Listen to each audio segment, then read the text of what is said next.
Guinée équatoriale ils sont très compétitifs en produits pétroliers finis parce que am nañu raffinerie. Le seul problème mooy seen gasoil dafa am teneur bu fort en soufre. C'est du D2. D2 mooy boo dépassé 500 ppm.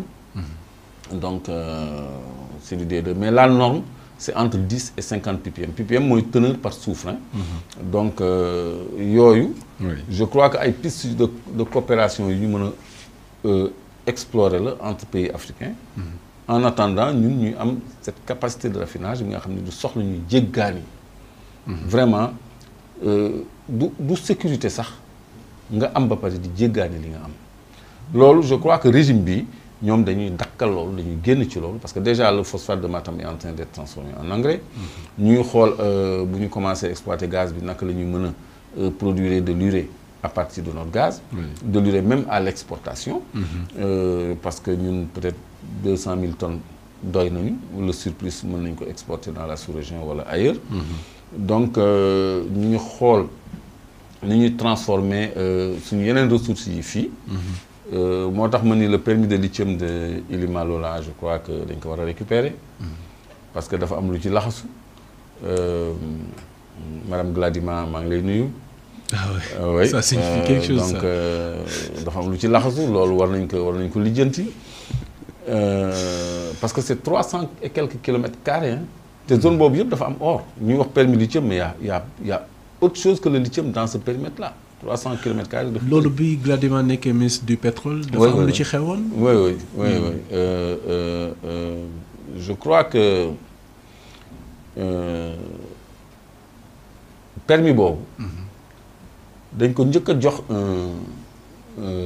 une personne d'origine bissau-guinéenne kooku jaayaat ko ay chinois New Energy Investment. En 2017. Donc ñooñu bi ñu amee permis ba léegi ils n'ont pas fait grand-chose dans cette grande superficie là donc capacité technique et financière yi je crois que ça manque. te je crois que kii mën nañu jox illustration Mali bi waaye c'est 3 minutes. Moustapha. parce que ñoom. Moustapha mën nga ko préparer. ils ont eu des partenaires techniques et financiers yoo xam ni. ils ont commencé à exploiter un gisement de lithium. C'est des Chinois. Et ñoom ñu ngi am 30% déjà. Secteur privé bi am 5%. C'est pas mal. te Chinois yi dañuy fay taxe ak redevance. ak RSE boo xam ni c'est en milliards ay 50 milliards ngay dégg ay 75 milliards d'investissement pour les populations. C'est ça. Donc loolu c'est un projet structurant et rentable boo xam ne je crois que Ilimalo suñ ko récupéré woon doon nañu mën a am la même ambition. Au moins ñu toppandoo Mali sax bu fekkee ni on n'est pas ambitieux on essaie de suivre le Mali. Je crois qu'on peut. Quand même c'est un bon exemple. Oui. Bon exemple il faut pas que ñu am ay complexe di ko suivre. que mu jógee Mali que mu jógee feneen lu gën li ñuy def fu ñu ko am nañ ko roy. waaw loolu la. D'accord Moustapha balaa muy pare l'élément il y a une question Clédor qui me semble très pertinente. Nee na le gouvernement a-t-il mis en place une bonne stratégie d'industrialisation au regard des nombreuses ressources que nous détenons? Ça c'est une question de Ousmane Diémé. Je crois que non parce que gouvernement bi mu ngi doog a jot. mu ngi doog a jot ci nguur gi pareegul voté budget bi sax. defuñu discours de déclaration de politique générale. Oui. Donc la déclaration qui est fixée au 27 décembre. Bon on attendra le 27 décembre. Waaw donc ci la ñuy xam les grandes orientations. Oui. Mais ce qui est sûr li ñu fi deful woon en matière d'industrialisation. Je crois que dinañ ko def ci bii parce que comme je l'ai dit à titre d'exemple phosphate Matam ñu ngi koy commencer transformer et c'est des Sénégalais. Lithium bi mën nañ ko transformer ce sont des Sénégalais. Ici à Sindia il y a l'usine des Chinois là Twyford buy construire ay carreaux. yoo xam ne day am ay imitation marbre ay grès céramique ay carreaux de telle qualité. Attends, on va voir ça d'abord voilà. D'accord on y va rapidement Moustapha si c'est bon avec le son. Et comme indiqué en titre, le président de la transition malienne a inauguré une mine de lithium, la mine de lithium de Goulamina, qui devrait contribuer à l'amélioration de la vie socio-économique des Maliens. Le général d'armée Assimi Goïta a procédé ensuite à la visite des installations de cette mine réalisée en partenariat avec la Chine. Assistons donc à la visite avec nos confrères de l'ORTM, Abdoulaye Diarra, Siriki Balo et Ibrahima Traoré.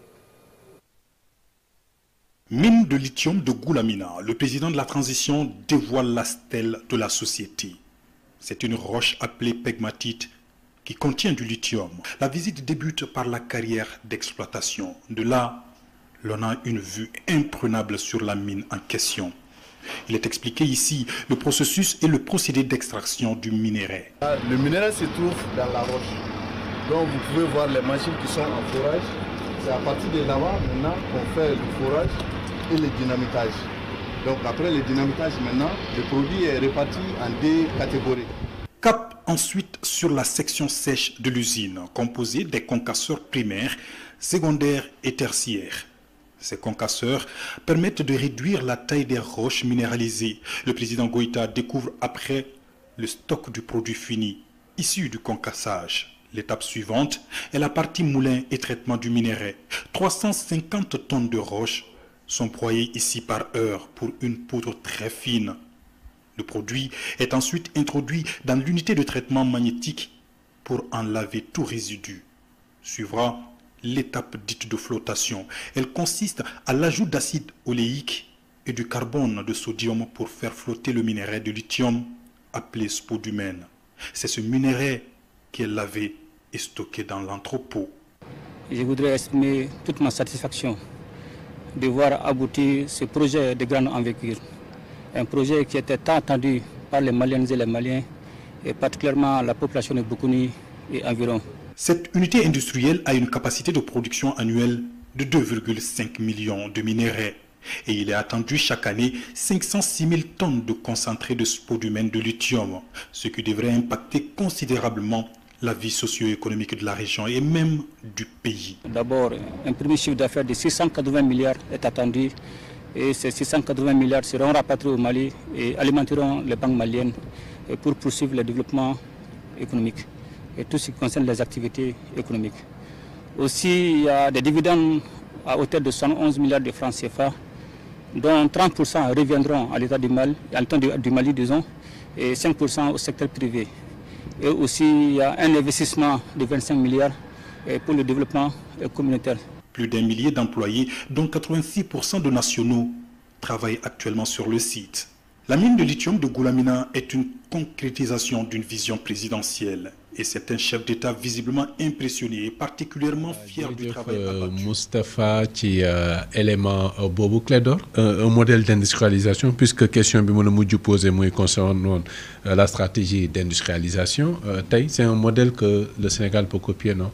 waaw c'est une bonne voie parce que ça lii mooy extraire lithium bi mooy jël yooyu nekk pëndax nekk poudre mooy lithium bi ci la ñuy defaree concentré boobu la ñuy defaree ay batterie léegi nag ñoom mën nañu defar ay batterie ak certification wu